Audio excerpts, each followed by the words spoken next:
Eh bien bonjour à toutes et à tous et bienvenue dans le débrief de ce Paris Saint-Germain-Saint-Étienne. Un match très frustrant pour les Stéphanois qui ne méritaient pas de s'incliner 3 buts à 2 face aux Parisiens aujourd'hui. Vraiment, Paris n'était pas très inspiré. Ils ont été encore sauvés par Kylian Mbappé, mais ça, on y reviendra tout à l'heure. Mais qu'est-ce que je suis dégoûté, les Verts méritaient vraiment de faire au moins le match nul, vu le match qu'ils ont fait. À dire qu'il y avait encore 0-0 à la 70e minute de jeu, et Paris qui vient s'imposer 3 buts à 2. Voilà, c'est vraiment très frustrant pour les Stéphanois. Donc on va tout de suite faire le débrief de ce match qui a mal tourné malheureusement pour les Verts. Donc déjà, au niveau de la composition, Claude Puel a décidé d'aligner un 4-4-2 avec Mathieu Debuchy à droite, en défense centrale Harold Moukoudi et Pape Cissé. À gauche, Miguel Trauco, donc une défense classique. J'ai oublié de dire le gardien, bien évidemment, Etienne Green, qui a fait encore un très bon match malgré les 3 buts encaissés. Ensuite, au milieu de terrain, donc Madi Camara. On avait également Kevin Monepaké, Yvan Neyou, et on retrouvait également Zaidou Youssouf. Ensuite, en attaque, c'était deux attaquants avec notamment Wabi Kazri et Romain Amouma. Donc au niveau de la première période, franchement, vraiment très bien maîtrisé, je dirais, par les Stéphanois, hein. Paris a eu vraiment mais très peu d'occasions, s'est montré très peu dangereux. Les situations qu'ils ont eues, c'était plutôt bien défendu de la part des Stéphanois qui avaient formé un vrai bloc défensif et ils n'ont même pas joué la défense comme on aurait pu le craindre. Ils étaient vraiment là, tous en place. Moukoudi, Cissé ont fait le travail. Ils ont empêché les Parisiens de lancer des ballons dans la profondeur. Même Mathieu Debuchy, que j'avais vraiment peur qu'il se fasse déborder par Mbappé, a vraiment réalisé un très bon match. Donc voilà, des Stéphanois qui étaient vraiment très compacts et qui ont même eu quelques occasions, mais 3 occasions, avec Romain Amouma. Donc Romain Amouma, superbement servi par Zaidou Youssouf de l'extérieur du pied, mais vraiment un régal cette passe. Il frappe juste au-dessus, mais c'est pas forcément très grave puisqu'il a été signalé hors-jeu, un hors-jeu vraiment pas flagrant, mais il y avait hors-jeu quand même. Là, pour le coup, l'arbitre avait bien arbitré, pas comme certaines phases, mais ça, c'était plutôt en deuxième mi-temps. Ensuite, on a également Wabi Kazri qui va avoir deux occasions également hors-jeu, donc c'est frustrant pour Kazri, hein. D'ailleurs, il marque un but hors-jeu. Je trouve qu'il est dans ce match, il est trop attentiste, quoi. Il fait bien des replis défensifs, tout ça, mais il est souvent hors jeu alors que il pourrait être mieux placé. C'est pas difficile de voir où il faut se placer parce que c'est pas des petits hors-jeu de 30 centimètres. Non, généralement il est hors-jeu d'un bon mètre. Donc c'est vraiment dommage, surtout qu'il avait réussi à marquer. Et puis je pense même que s'il ne partait pas hors jeu, il avait son ballon derrière. Donc vraiment très frustrant, mais une première mi-temps globalement bien maîtrisée par les Stéphanois. Et à la mi-temps, c'est un score de 0-0 qui est vraiment mérité. Ce n'est pas volé de la part des Stéphanois. Les Parisiens ont été bien contenus. Donc vraiment, une bonne période. J'étais vraiment content et confiant. Je me disais qu'il y avait quand même des opportunités à faire. Il y avait des opportunités à prendre. Il y avait des espaces dans le jeu. Donc les Stéphanois auraient même pu espérer marquer, mais Paris n'a pas marqué, c'était déjà le principal. Donc ouais, voilà, la très bonne mi-temps maîtrisée par les Stéphanois, ça, je l'ai vraiment apprécié. Donc en deuxième mi-temps, voyant on pouvait faire quelque chose, Claude Puel a décidé de faire rentrer Zaidou Youssouf, de faire sortir Zaidou Youssouf, pardon, et faire sortir Kevin Monet-Paquet pour faire des choix plus offensifs, avec notamment Denis Bouanga et Arnaud Nordin. Donc voilà, Claude Puel a décidé de ne pas jouer la défense, et ça c'est vraiment à souligner. Euh, les Verts sont quand même allés avec de l'ambition au Parc des Princes. J'ai vu une très belle équipe, fier de mon équipe là. Même si on a perdu, on peut être fier de nos joueurs. Ils ont livré un bon match. Il aura fallu attendre la 70e minute du jeu pour que le match s'emballe, alors que globalement, à la reprise, c'était assez frustrant des deux côtés, hein. Bah, surtout du côté parisien, parce que pour les Stéphanois, de ne pas encaisser de but, c'est vraiment super.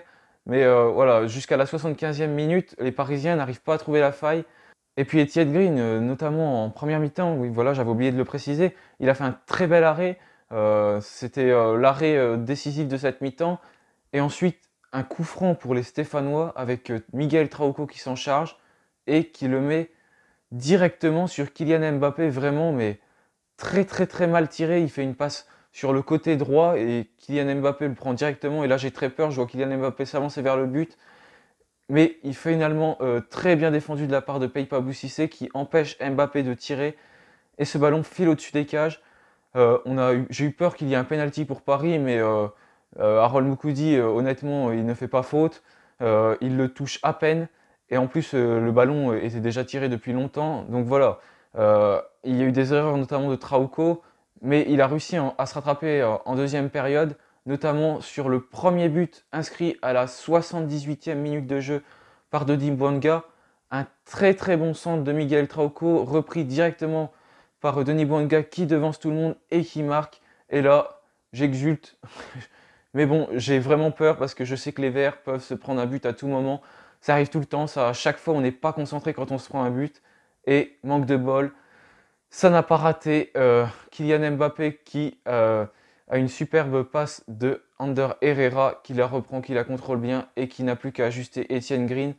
Harold Moukoudi est un peu en retard, mais franchement, quel contrôle de Mbappé, quel enchaînement. Mais à chaque fois, c'est pareil.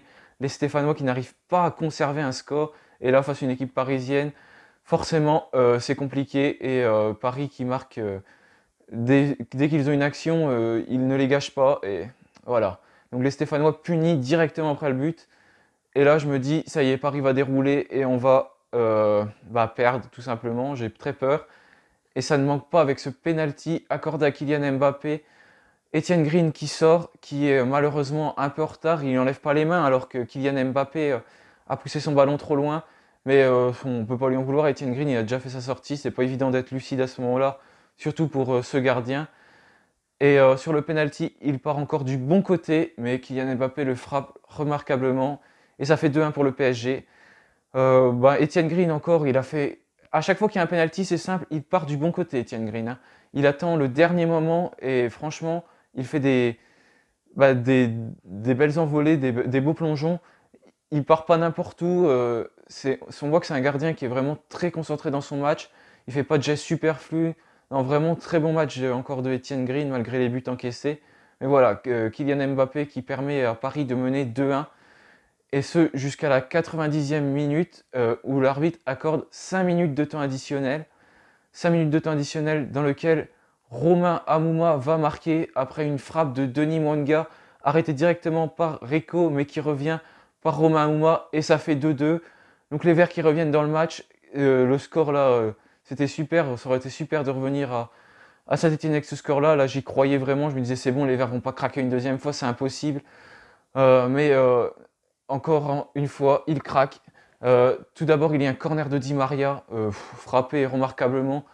Il l'a frappé direct, il tape sur le poteau d'Etienne Green qui se fait mal sur cette action d'ailleurs. Et voilà, je pense que Etienne Green l'avait, mais à ce moment-là, on voit que les Parisiens poussent et que les Verts peuvent craquer à tout moment. Et ça continue ensuite, notamment avec ce centre de André Di Maria qui tombe sur la tête d'Icardi à la 94e minute et qui marque. Nordin trop laxiste sur le marquage et Icardi qui ne se fait pas prier et qui parvient à marquer le but parisien qui leur permet de gagner 3-2. Mais voilà, vraiment très très très frustrant pour les Verts qui ne méritaient pas de s'incliner face aux Parisiens. Et on peut noter aussi au début de cette deuxième période quand même, il y a quand même eu des faits de jeu d'arbitre encore, avec 2 coups francs notamment accordés aux Parisiens qui ont tous les deux été très dangereux, mais vraiment il n'y a rien du tout quoi. Je sais pas, je comprends pas encore ces décisions. C'était vraiment des coups francs litigieux qui auraient pu emmener des buts parisiens, mais les deux mêmes à chaque fois. Et il n'y a vraiment pas faute. Et puis par contre sur Mathieu Debuchy, Mouiskine, on voit qu'il joue pas du tout le ballon et qui blesse d'ailleurs Mathieu Debuchy, qui sort quelques minutes plus tard pour laisser sa place à Imen Mouefek. Mais voilà, encore une sortie sur blessure de Mathieu Debuchy, j'espère que c'est pas une entorse. Mouefek qui a fait une très bonne entrée d'ailleurs après.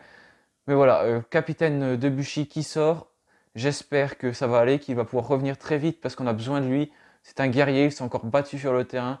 On peut être fier de notre équipe malgré ce résultat, hein. Franchement, ils ont livré un bon match. On méritait pas de perdre, c'est sûr, mais malheureusement, c'est souvent comme ça. Paris est réaliste, on l'a vu en Ligue des Champions d'ailleurs, notamment face au Bayern Munich au match aller. Voilà, Paris réaliste qui marque. Saint-Étienne n'a pas eu beaucoup d'occasions, mais a été réaliste notamment dans ses occasions, c'est vrai. Mais malheureusement, voilà, c'est comme ça quand on a un joueur comme Kylian Mbappé qui sait faire la différence. On marque, on s'impose, et surtout que Paris avait des ambitions de titre. Là, c'est pas comme les autres années où ils ont 15 points d'avance. Là, c'est vraiment serré, ils n'ont pas le droit de faire un match nul. Donc voilà, Paris qui s'impose face aux Stéphanois, très frustrant, mais soyons fiers de nos joueurs qui ont mouillé le maillot. Franchement, ça fait 3 matchs qu'ils font, je suis fier d'eux.